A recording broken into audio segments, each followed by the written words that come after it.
আমাদের সমস্ত গুনাহ আমাদের মাফ করে দেন। আমাদের গুনাহটা যদি মাফ না করেন আমরা বিপদগ্রস্ত হয়ে যাব। ইয়া আল্লাহ, আমরা সবাই আহলে বাইতের অনুসারী। ইয়া আল্লাহ, আপনারা আহলে বাইতের উসিলায় আমাদের তামাম জিন্দেগির গুনাহটা আমাদের মাফ করে দেন। ইয়া আল্লাহ, আমরা কিছু জানি না, আমরা গুনাহগার বান্দা, আমরা পাপী তাপী, আমরা কিছু জানি না। ইয়া আল্লাহ, আমরা গুনাহগার, গুনাহ আছে বলে আমাদের শাফায়াত আছে।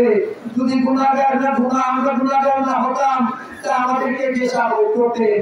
যেহেতু আমরা গুনাহগার, এই জন্যই আমাদেরকে শাফায়াত করলেন রহমতুল লিল আলামিন আমাদের আকায়ে তাজদারে মদিনা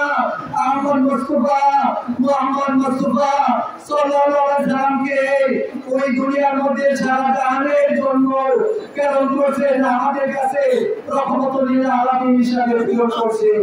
এই কারণে আল্লাহ কোরআন শরীফে বলেছেন, ওয়া মা আরসালনাকা ইল্লা রাহমাতুল লিল আলামিন। ইয়া আল্লাহ, যারা আছেন, উপস্থিত আছেন, আহলে বাইতের পক্ষ যারা আছেন, আল্লাহ প্রত্যেকের গুনাহটা মাফ করে দেন। প্রত্যেকের জীবনের গুনাহটা মাফ করে দেন। আমাদের সারাদিনের গুনাহটা মাফ করে দেন।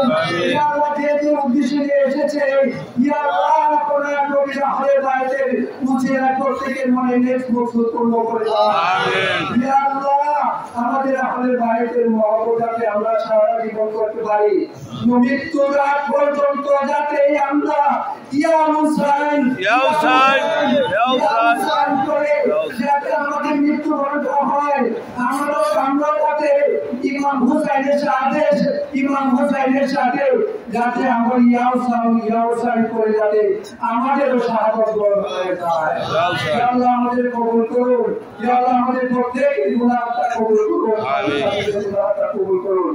আল্লাহ হামিদের উসিলায় ربنا ظلمنا انفسنا وان لم تغفر لنا وترحمنا لنكونن من الخاسرين رب ارحمهما كما ربياني صغيرا فلقالنا في كماله كسبت بجماله حسنة بفضاله صلوا عليه وآله إن الله وملائكته يصلون على النبي يا أيها الذين آمنوا صلوا عليه وسلموا تسليما وصلى الله تعالى على خير نور ذاتي سيدنا محمد وعلى آله وأهل بيته أجمعين آمين آمين لا إله إلا الله محمد رسول الله صلى الله عليه وسلم